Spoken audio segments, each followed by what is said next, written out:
সাদর আমন্ত্রণ জানাচ্ছি ই সাউথ এশিয়া বাংলা বৈঠকে। আমি মাসকাওয়াত আহসান। আমরা করোনাকালে এই নৈরাশ্যের সময়টা, যে সময়টাতে সবাই কিছুটা ডাউন সিনড্রোমে ভুগছি, ওই সময়টাতে ঠিক ডাউন হয়ে না থেকে আমরা টুকটাক কাছের পাশাপাশি বন্ধুদের সঙ্গে কথা বলতে চেষ্টা করছি। তো এখন আমাদের যেসব বন্ধুরা বিভিন্ন জায়গায় ছড়িয়ে আছেন, তাদের সঙ্গে দেখা করার তো সুবিধা হয়ে গেছে এই ইন্টারনেট মাধ্যমের কারণে। আজকে আমরা আপনাদেরকে নিয়ে যাচ্ছি মুম্বাই শহরে। মুম্বাই থেকে আমাদের সঙ্গে যোগ দিচ্ছেন মোনালিসা মুখার্জি। উনি একজন কবি এবং চলচ্চিত্র নির্মাতা। আর বাকি গল্প আমরা ওনার কাছ থেকে শিখব এবং শুনব। আমরা মোনালিসা মুখার্জির কাছে যাচ্ছি আজকে আলোচনার জন্য। উনি যে বিষয়টি আমাদেরকে সাজেস্ট করেছেন তা হচ্ছে এই যে ধরিত্রী, এই যে পৃথিবী যা অনেক কষ্ট পাচ্ছে করোনা ভাইরাসে, ক্ষুধায়, নানা রকম বর্ণবাদে, এই পৃথিবীটাকে, এই পৃথিবীর মানুষের মনকে প্রশমিত করতে পারে শিল্প। সেটা কবিতা হতে পারে, সেটা গান হতে পারে, সেটা চলচ্চিত্র হতে পারে, বা যে মাধ্যমকেই কেউ তার নিজের হৃদয়ের ক্ষতকে প্রশমনের কাজে লাগাতে চান না কেন।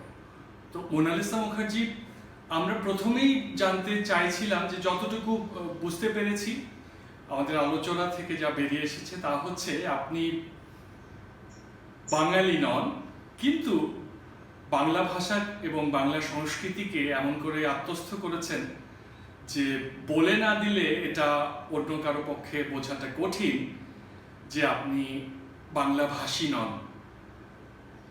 আপনি যদি কি করে বাংলার প্রতি আপনার এই অনুরাগ এবং দখল তৈরি হলো, সেই দিয়েই আজকের গল্প শুরু করেন।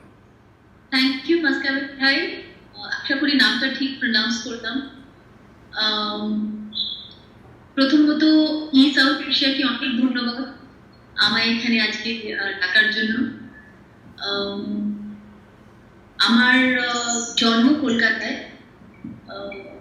রাজস্থান থেকে আমার ফ্যামিলি কলকাতায় বড় হয়েছে। বাংলা খুব একটা, কলকাতায় যখন থাকতাম তখন বাংলা খুব একটা বলার একটা সুযোগ হয়নি, যদিও ক্লাস 5 আর 6 এ থার্ড ল্যাঙ্গুয়েজ বাংলা ছিল। আমি হিন্দি মিডিয়াম স্কুলে যাই তখন। আর কিন্তু ওই আর কি, মানে বাঙালি সে বলতে বন্ধু বান্ধবও ছিল না। কিন্তু বড় হয়ে যখন বৌদ্ধানের সাথে আলাপ হয়, তারপর আমার বাকি বলতে পারতাম, কিন্তু বাংলাটা একটু বেটার হলো বৌদ্ধানের সাথে আলাপ হওয়ার পর, বিয়ে হওয়ার পর। তাই আমি বলি যে মাতৃভাষায় হিন্দি আর ভালোবাসার ভাষা বাংলা। আর বাংলা আমায় অনেক কিছু দিয়েছে, তার মধ্যে যে প্রাপ্তির রবীন্দ্রনাথ আর অফকোর্স অনেক রকমের যারা আমার প্রচন্ড প্রিয়। মানে আমি যদি বাড়ির ডাকি তাতে 30 জনের মধ্যে 8 জন হয়তো।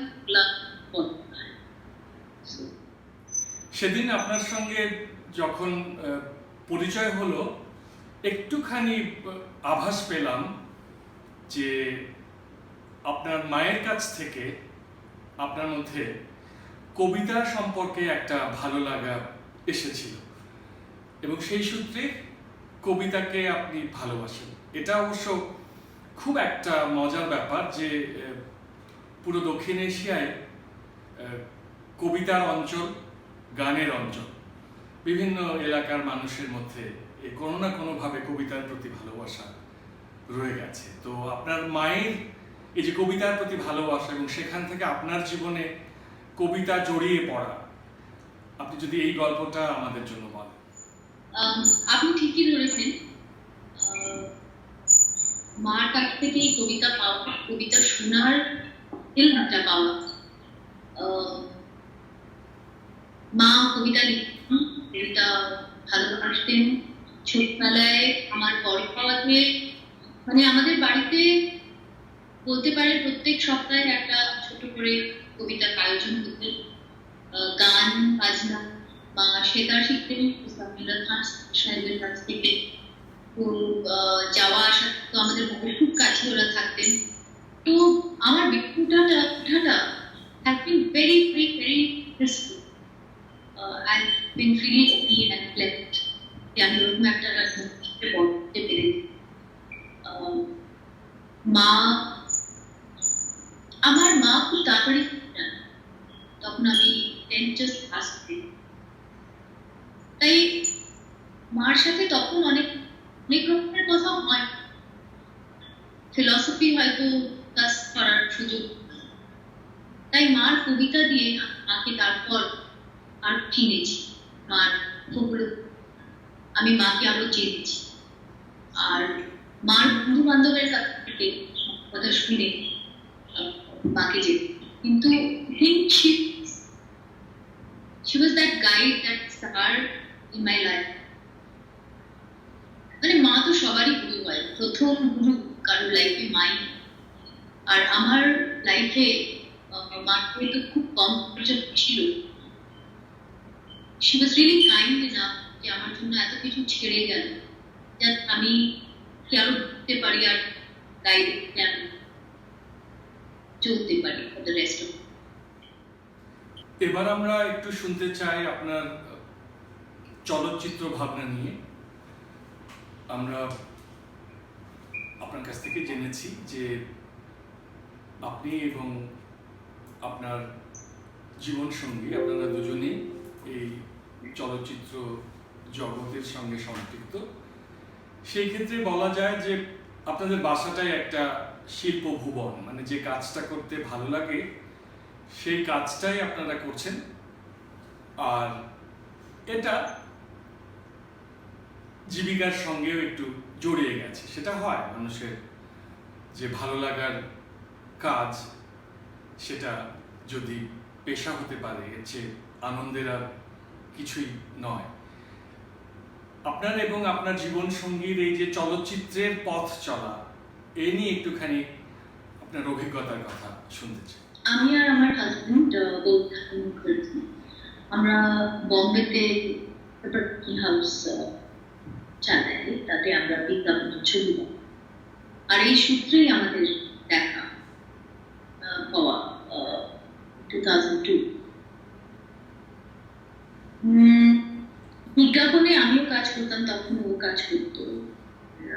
তারপর একটা 18 দিনের উৎসবে আমাদের বিয়ে।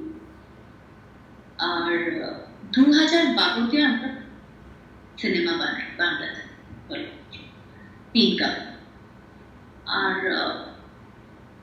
বিজ্ঞাপন আমরা বানাই because it's our bread and butter, আমরা ওটাই শিখেছি, ওটাই ভালোবেসেছি। কিন্তু cinema was much bigger than advertising for us. আর মনে হয় সিনেমা দিয়ে আমরা আরো কাছে এসেছি। এখন আমরা আরো ডিসকভার করেছি যে আমরা কতটা একভাবে বাঁধা। lot of times we've been on same page, we've liked similar things, and এটা discover করা was so beautiful, and that happened through cinema. So cinema হচ্ছে আমাদের passion. বোধায়ন আর আমি, আমাদের মেয়ে আছে একটা 15 বছরের মিষ্টি, তাকে আমরা বলেছি যে তোমার জন্য আমরা জানি না কত কি ছেড়ে দিতে পারবো, কিন্তু যেটা নিশ্চিত সেটা হচ্ছে সিনেমা। আমরা সব সিনেমা তোমার ছেড়ে যাব, ওটাই হচ্ছে তোমার পাওয়া আমাদের কাছ থেকে। So cinema is what keeps us moving. আরেকটা সিনেমা করবো, একটা কথা বলবো, আরেকটা সুযোগ আমরা পাবো, যেটায় আরেকটা নিজের মতন করে গল্প বলতে পারবো, these films are all independent films. They are all independent indie cinema যেটাকে বলে. They are self-financed, till date. নিজের যতটুকু সঞ্চয় দিয়ে মেয়ের মতন করে একটা গল্প বলা আর তাতে আত্মপ্রবাহ. গত কয়েক বছর ধরে দর্শকের ফিল্মের যে টেস্ট তা কিন্তু বদলেছে। যেমন ধরুন ফর্মুলা ছবি যেগুলো ছিল, যে অনেক বাজেট থাকতে হবে, সেইখানে প্রেম তো থাকতেই হবে এবং সেই প্রেম শুধু বসে গল্প করলে চলবে না, রীতিমতো নিচে গিয়ে প্রেম করতে হবে।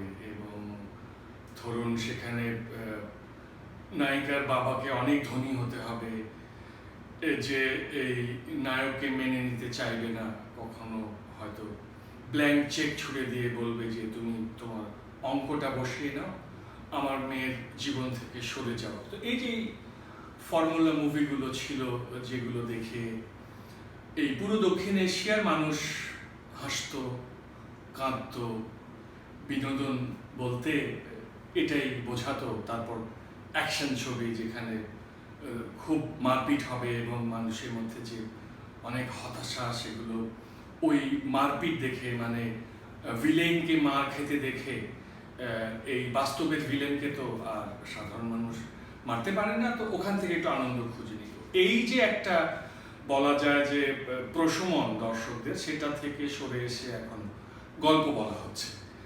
আমরা সাম্প্রতিক সময়ে বলিউড থেকে শুরু করে ঢাকা, কলকাতা, করাচি, এই জায়গাগুলোতে যে দক্ষিণ এশীয় বা ভারতের দক্ষিণে তো অনেক বড় ফিল্ম ইন্ডাস্ট্রি, গল্প বলার একটা সময় এসেছে। এবং এই ক্ষেত্রে এই যে মুক্ত চলচ্চিত্র নির্মাতা যারা নিজের পয়সা সঞ্চয় করে সেটাকে বিনিয়োগ করে এই গল্পটা বলতে চাইছেন, সেটার একটা পরিবেশ এসেছে বলেই মনে হয়। কেননা দর্শক আসলে একটা গল্প শুনতে চায় এবং দীর্ঘদিন ধরে হলিউড এবং বলিউডের ইলিউশনগুলো থেকে একটা আপাতত মানসিক প্রশমন হলেও ঠিক জীবনের কাছাকাছি তো সেটা না। ফলে রূপকথার জগৎ থেকে এখন মানুষ বোধহয় বাস্তবে এসেই বাস্তবের গল্পটা শুনতে চাইছে। আমি আপনার পর্যবেক্ষণ জানতে চাইছিলাম এ সময়ের চলচ্চিত্র নিয়ে। আমি এটা বলবো না যে আগেকার কালের মানুষের কাছে কোনো অপশন ছিল না, কেননা আমি তো হিন্দি সিনেমা দেখে বড় হয়েছি। সেখানে গোবিন্দ নিহলানি ছিলেন, শ্যাম বেনেগল ছিলেন, ফর্চুনেটলি তারা ছিলেন। এদিকে Bangla cinema was very rich at that time. Ritwik Ghatak ছিলেন, মৃণাল সেন ছিলেন, সত্যজিৎ রায়কে আমি বলবো he was somewhere in between. গল্পগুলো একেবারেই ওই ফ্লেভারের হতো না যেটা ঘটক বা শ্যাম বেনেগল বা গোবিন্দ নিহলানি করতেন, কিন্তু it did have a niche audience. I mean, আমি ওটা কমার্শিয়াল তো বলাই যায় না। It was a very brain stimulating cinema, into it was placed in a little different platform যেটা উনি করতেন। আজকালকার যুগে প্যারালাল সিনেমা আমার মনে হয় মাঝখানে একটা সময় এসেছিল যেটা আমাদের বলা উচিত, যেখানে প্যারালাল সিনেমা একটু ব্যাকসিট নিয়ে নিয়েছিল। in last 7-8 বা 10 years ওই জায়গাটা আমরা আবার ফিরে পেয়েছি, যেখানে একদিকে you have films like Bahubali, you have all Salman Khan releases which are multi crore films, আর অন্যদিকে ইন্ডিপেন্ডেন্ট সিনেমা যেগুলো few lakhs থেকে শুরু করে 50-60 লাখ বা ম্যাক্সিমাম 1 কোটির মধ্যে হয় আর ভালো হয়। and actually I'm very thankful to the big studios যারা কমার্শিয়াল মেইনস্ট্রিম ছবি বানায়, সো দ্যাট একটা বড় চাঙ্ক অফ অডিয়েন্স যারা বুঝে বা যারা বিশ্বাস করে যে সিনেমা ইজ ওনলি এন্টারটেইনমেন্ট, তাদের খিদেটা they take care of it. So আমরা যারা বলি যে সিনেমা মোটেই শুধু এন্টারটেইনমেন্ট নয়, তাদের ওই মাথা ব্যথাটা আর থাকে না। We can make what we feel like making, we can create what we feel like creating. We are not bound by the masses' likes and dislikes. So independent cinema is doing very well now. প্রচুর openings, প্রচুর platforms, প্রচুর opportunities এসে গেছে। Digital যখন থেকে digital হয়ে গেছে সিনেমার মাধ্যম, তখন থেকে it has opened gates to many people যারা ফিল্মে শুট করার বা ফিল্ম ক্যামেরায় শুট করার কথা ভাবতেই পারত না, unless they go to a particular institute or learn the medium well. ওরা কোনোদিন ভাবতেই পারত না ডিজিটালটা হ্যান্ডেল করা, ডিজিটালটা অপারেট করা is very easy, and that is so beautiful. কেননা একটা গল্প বলতে কোনো রকম টেকনিক্যাল হিন্ডারেন্স থাকবে কেন? তাই ডিজিটাল মিডিয়াম এসে ওই হিন্ড্রেন্সটা সরে গেছে। আর নানান সাধারণ মানুষ, নানান ছোট্ট গ্রামের মানুষরা তারা ফিল্ম বানাতে পারছে। আমি এখানে বলতে চাই, আমি প্রায় ৩-৪ বছর আগে আসামের এক ছোট্ট গ্রামে গেছিলাম, টংলা গ্রামের নাম ছিল। সেখানে একটা ছেলে, তার বয়স হয়তো 19 বা 20, সে নিজের একটা সাধারণ স্মার্টফোনে একটা ছোট্ট গল্প, জাস্ট ওর গ্রামের একটা ছেলে, 7-8 বছরের ছেলে, যে একটা সাইকেল চায় আর কিভাবে সেই সাইকেলটা সে পায়, এইটুকু একটা গল্প নিজে শুট করেছে ওই একটা ক্যামেরায়, ওই ফোন ক্যামেরায় নিজে এডিট করেছে আর আমাকে দেখিয়েছে। I was stunned. I was speechless. I mean, যেটাকে আমরা বলি যে any medium can't just belong to a particular genre of people. Storytelling is everybody's medium. আমরা ছোটবেলায় folk tales শুনে বড় হয়েছি। So I'm very happy যে এখন গ্রামে গ্রামে ছেলেরা মেয়েরা তারা স্বপ্ন দেখছে, তারা গল্প বলছে, তারা সুন্দর সুন্দর গল্প বলছে, আর আমরা গ্লোবালি আমরা সেগুলোকে পৌঁছতে পারছি নানান ফেস্টিভ্যালের মাধ্যমে। So the festival circuit has also really been very rewarding. দেশ বিদেশের নাম হওয়া, দেশের নাম হওয়া, একটা ছোট্ট শহরের একটা ছোট্ট গ্রামের মানুষ যখন ওইটা করতে পারে, it's such a beautiful thing. কত বড় পাওয়া। আমরা আজকের যে আড্ডা তার শেষ প্রান্তে পৌঁছেছি, ভবিষ্যতে আরো আড্ডা হবে। সবশেষে আপনার কাছ থেকে একটু জানতে চাইছিলাম যে এই যে আমরা যখন এই আড্ডাটার পরিকল্পনা করছিলাম, আপনি তখন এই বিষয়টা দিলেন, কোন চিন্তা থেকে এই বিষয়টার কথা বললেন যে এই যে শিল্প মানুষের হৃদয়কে প্রশোভন করতে পারে? আপনার এই ভাবনাটাকে যদি আজকের এই আড্ডার সবশেষে একটুখানি আমাদের সামনে মেলে ধরেন। আমার মনে হয় যে মানুষ নিজের ভালো লাগা কাজ তা নিজের ব্রেড এন্ড বাটার করে উঠতে পারে, সে জীবনে এক্সেল করবে। এখানে parents play a big role. Lot of parents, they force their children to follow the path which is decided by the parents. সেখানে আমার অনুরোধ যে প্রত্যেকটা মানুষ যখন তার জন্ম হয় তখন সে একটা 100% able soul. সে সব পারে। তার upbringing decide করে যে ও actually finally গিয়ে কি করে। তো সেখানে parents এর একটা বড় রোল আছে।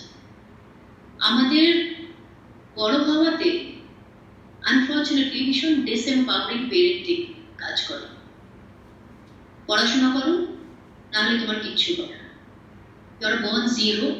তুমি যদি এটা না করো, তুমি যদি সেটা না করো, তাহলে লাইফ ইজ নাথিং। তুমি কিছুই করতে পারবে না, তুমি একটা জায়গায় শূন্য হয়ে থেকে যাবে। বা তুমি যদি আমার মতন ইঞ্জিনিয়ার না হতে পারো, তুমি যদি আমার মতন গায়ক না হতে পারো, তাহলে তোমার কিছুই তুমি করতে পারো। আর তুমি যদি একটা চাকরি না নিতে পারো, তুমি যদি টাকা না অর্জন করতে পারো, তুমি যদি নিজের বুড়ো বয়সটা সিকিউর না করতে পারো, তাহলে তোমার জীবন তো বৃথা। তো এইভাবে ছোটবেলা থেকে একটা মানুষকে বারবার মনে করিয়ে দেওয়া হয় যে ও একটা ওয়ার্থলেস, ওর নিজের কোনো গুণ নেই। বাইরে থেকে যে ইনপুটস গুলো নিয়ে ও বড় হচ্ছে, those inputs are going to finally save him. And I think that's unfortunate. একটা শিশু তার কোয়ালিটিস গুলো চিনে তাকে সেই পথে গাইড করা পেরেন্টস এর কাজ। তার রিদমটা বুঝে, তার মনের ধরনটা বুঝে তাকে সেই দিকে গাইড করা is the job of a parent. আর মানুষ যে বড় হচ্ছে, সে আস্তে আস্তে যখন তার বুদ্ধি হয়, তখন ও ঠিক বুঝতে পারে যে ওর কোরটা কি, ওর কোর ট্যালেন্টটা কি। আমি মানছি যে বাচ্চারা পেরেন্টস এর প্রেসারে এসে খুব একটা কিছু করতে পারে না, আর সেই ফোর্সড প্যারেন্টিং এ ওদের অনেক ট্যালেন্ট নষ্ট হয়ে যায়, or they take a back seat, which because of the suppression result in many negative stuff when they grow up. ওইটা একটা বলতে পারেন that inside that keeps stinking somewhere because of suppression, and it comes out as frustration, as illness, as irritation, as anger. তাই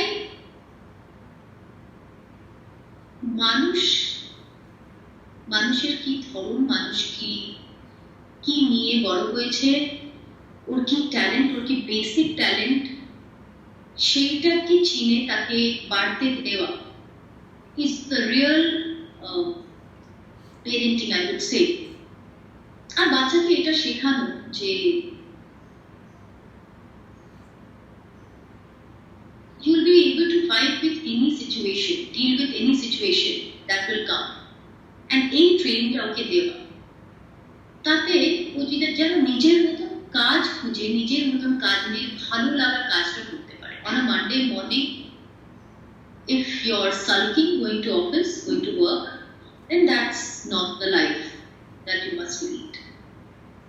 কাজ করতে যখন খুশি হয় মানুষ, যে কাজটা মানুষকে খুশি দেয়, সেই কাজ করতে গিয়ে people can actually be in a meditative state of mind, and that will definitely bring peace and satisfaction. it sounds like an utopian world, কিন্তু I'm sure this is possible. If people understand this and people guide their children into doing things that the children believe in, that the children feel happy about, তাহলে পৃথিবীটা অন্যরকম হবে। তখন এত crime হবে না, তখন এত সাপ্রেশন হবে না, এত অ্যাঙ্গার হবে না। পৃথিবীটা একটা অন্যরকম একটা ভীষণ সুন্দর শান্তিময় একটা জায়গা দাঁড়াবে আমাদের কাছে। এতক্ষণ আমরা সাউথ এশিয়ার মুম্বাই সাঁঝে কথা শুনছিলাম কবি ও চলচ্চিত্র নির্মাতা মোনালিসা মুখার্জির কাছ থেকে। উনি একটা বিষয় অন্তত তুলে ধরেছেন যে শিশুরা বড় হচ্ছে তাদেরকে যেন তাদের পছন্দ অনুযায়ী কাজ খুঁজে নিতে সাহায্য করেন অভিভাবকেরা। কারণ শুধু একটা পেশাকে চাপিয়ে দিয়ে শিক্ষা প্রতিষ্ঠান থেকে কিছু সার্টিফিকেট জোগাড় করে একটা মোটা বেতনের চাকরি জোগাড় করে মোটামুটি খেয়ে পড়ে একটা অর্থহীন জীবন যাপন করা, তারপর হতাশার মধ্যে পড়ে যাওয়া, ওরকম নৈরাশ্যের চেয়ে এই যে মানুষ যেমন একটা বাড়িতে থাকে কিন্তু একটা ব্যালকনিওয়ালা বাড়ি খোঁজে, কারণ ঘরে সে থাকে কিন্তু ব্যালকনিতে সে যায় তার আনন্দের জন্য। তো এই ঘর এবং ব্যালকনিকে যদি মোটামুটিভাবে একসঙ্গে জুড়ে নেওয়া যায়, আনন্দময় পেশার মধ্যে যদি মানুষ নিজেকে পুনরাবিষ্কার করতে পারে, তাহলে জীবন হয় আনন্দের। আমরা মোটামুটিভাবে আজকের গল্প থেকে এতটুকুই অনুধাবন করতে পারলাম। অনেক ধন্যবাদ মোনালিসা মুখার্জি আপনাকে। আমরা ভবিষ্যতে আবারও সংযুক্ত হব আপনার সঙ্গে এবং আপনার জীবন সঙ্গী চলচ্চিত্রকার বুদ্ধর সঙ্গে আমাদের কথা বলার আগ্রহ রয়েছে। মুম্বাই সাঁঝ থেকে বিদায় নিচ্ছি এবং বন্ধুরা, আপনারা যারা এতক্ষণ আমাদের সঙ্গে ছিলেন তাদের সবাইকে অনেক ধন্যবাদ।